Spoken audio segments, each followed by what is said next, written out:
Students, अस्सलाम वालेकुम students, क्या हाल है? कैसे हैं? आई होप आप सब खैरियत से होंगे और वीडियोस को एंजॉय कर रहे होंगे और खूब मेहनत से पढ़ रहे होंगे। ठीक है, चैप्टर नंबर 1 बेटा हमारा चल रहा है first year chemistry Ranchi board के हवाले से introduction fundamental concept of chemistry, और इसमें हमारा अगला टॉपिक जो है वो है मोल कॉन्सेप्ट्स। ठीक है बेटा, मोल कॉन्सेप्ट्स। देखिए, मोल कॉन्सेप्ट की अगर बात करें तो मोल क्या होते हैं, या देखिएगा किसी भी एटम के एटॉमिक मास को या मॉलिक्यूल के मॉलिक्यूलर मास को अगर ग्राम में एक्सप्रेस कर दिया जाए तो जो वैल्यू बनेगी वो उसका 1 मोल होगा या उसका मोल होगा। ठीक है, नहीं कह सकते हैं कि ग्राम एटॉमिक और ग्राम molecular mass of any substance is called its mole। ठीक, यानी किसी भी एटम का मास को और मॉलिक्यूल के मॉलिक्यूलर मास को अगर ग्राम में लिखा जाएगा तो वैल्यू उसकी मोल कहलाएगी। Let's suppose 23 AMU atomic mass unit है सोडियम का एटॉमिक मास। ठीक है, atomic mass of Na 23 AMU। लेकिन अगर मैं 23 AMU जैसे 23 ग्राम करूं, 23 ग्राम करूं तो अब ये एटॉमिक मास नहीं रहेगा बल्कि ये मोलर मास रहेगा। मोलर मास या molar mass of sodium, sodium का मोलर मास 23 ग्राम होगा, राइट। और इसी तरह for example molecular mass of carbon dioxide ये बड़ा 44 AMU होता है। देखिए, इसको भी अगर हम ग्राम में मेंशन करते हैं 44 ग्राम तो अब ये मॉलिक्यूलर मास नहीं कहलाएगा बल्कि कहलाएगा molar mass of carbon dioxide. तो आसान लफ्जों में किसी भी एटम के एटॉमिक मास को और किसी भी मॉलिक्यूल के मॉलिक्यूलर मास को अगर ग्राम्स में मेंशन कर दिया जाए तो जो वैल्यू आएगी वो उसका मोल कहलाएगा। ठीक है, अब इसको हम n से रिप्रेजेंट करते हैं, तो हम इसको n से रिप्रेजेंट करते हैं, n से शो करते हैं, और n जो इक्वल होगा वो होता है mass of substance in gram divide by atomic या मॉलिक्यूलर मास। ठीक है, और ये भी हम नॉर्मली ग्राम में लेते हैं, इन ग्राम, क्योंकि मोल का अपना कोई यूनिट नहीं है। ग्राम से ग्राम कैंसिल हो जाएगा, मोल का यूनिट MOL मोल ही शो किया है। ठीक है, तो फॉर एग्जांपल क्वेश्चन आता है कि भाई ये बताइए कि 88 grams of carbon dioxide में नंबर ऑफ मोल्स कैलकुलेट कीजिए। कार्बन डाइऑक्साइड के 44 ग्राम में कितने मोल्स होंगे, ये क्वेश्चन आ गया। लेट्स गो, अब सिंपल, ठीक है, डेटा बनाने से नहीं डायरेक्ट आप लिख सकते हैं n इक्वल है मास अपॉन मॉलिक्यूलर मास। अब मास जो है वापस कितना है 88। ठीक है, सो कार्बन डाइऑक्साइड का फार्मूला मास या फार्मूला मास के मोलर मास कह लें या मॉलिक्यूलर मास जो है वो 44 है, अभी बताया। ठीक है, तो कैंसिल करेगा, देखिए ये आएगा प्लस n इक्वल टू 2 मोल। ठीक है, दिस इज द आंसर। तो आप किसी भी सब्सटेंस का मोल इस तरह कैलकुलेट कर सकते हैं। ठीक है, और ये भी हो सकता है कि मैं आपको मास मालूम कर दूं।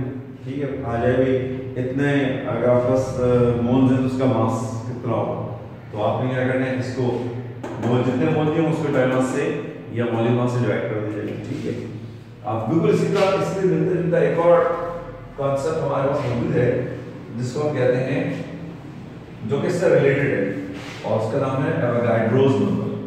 ठीक है, नाम है Avogadro's number. Avogadro's number.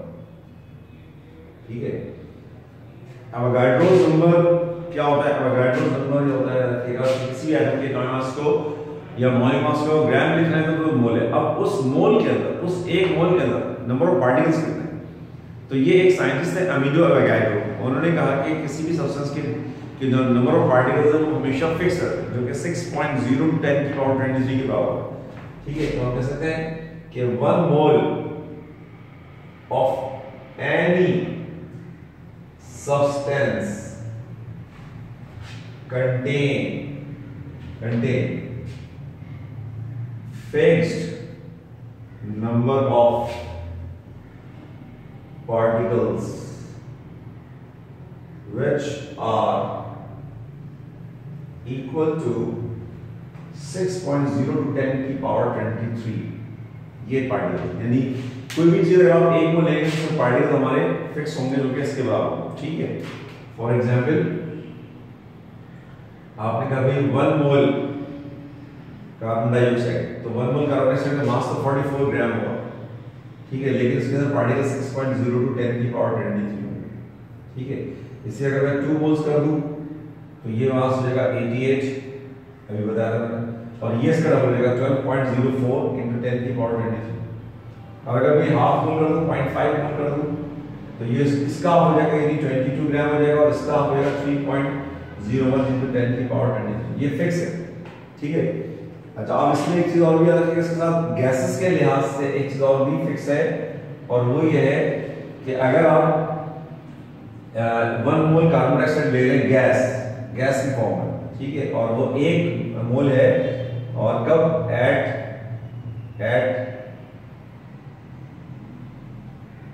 STP पे, तो इसका जो 1 मोल का वॉल्यूम होगा 22.4 dm³ के इक्वल होगा, ठीक है। और अगर यहाँ देखें तो ये डबल हो जाएगा, कितना हो जाएगा 44.8 dm³ हो जाएगा, ठीक है। यहाँ जब मोल आधे मोल ऑफ हुए, मास ऑफ हुआ, पार्टिकल्स का तो वॉल्यूम भी ऑफ हो जाएगा, यानी इसका हो जाएगा 11.2 dm³, ठीक है। तो ये सब एक दूसरे के साथ रिलेटेड। अच्छा, अब एवोगाड्रो को मालूम करने का, नंबर ऑफ पार्टिकल्स मालूम करने का फॉर्मूला हमारे पास क्या है? नंबर ऑफ पार्टिकल्स इक्वल है, पहले एक शॉर्ट फॉर्म लिख लेते हैं, नंबर ऑफ मोल्स, ठीक है, number of moles into Avogadro's. अच्छा, Avogadro number N is sugar, ठीक है। अच्छा, अब मोल की जगह अगर मास दिया हुआ है तो इसका फॉर्मूला चेंज हो जाएगा, number of particles mass in gram divide by molar mass, direct लिख रहा हूं, molar mass multiply by Avogadro's number. ये फॉर्मूला आपका आ गया नंबर ऑफ पार्टिकल्स मालूम करने का, अगर आपके पास मोल्स या मास जो है वो दिया हो, तो इससे भी आप क्या कर सकते हैं, बहुत आसानी के साथ नंबर ऑफ पार्टिकल्स को फाइंड आउट कर सकते हैं, ठीक है। तो ये स्क्रीनशॉट लीजिए इसका, जिससे आप लोग ओके स्टूडेंट्स, नेक्स्ट जो चीज हमने समझ आ रहा है वो हमारा टॉपिक है छोटा सा स्टैचोमेट्री।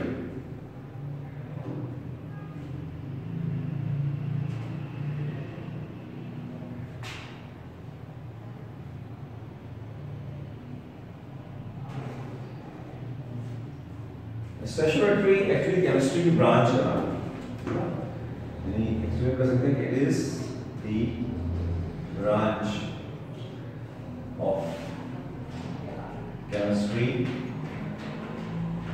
in which we discuss about the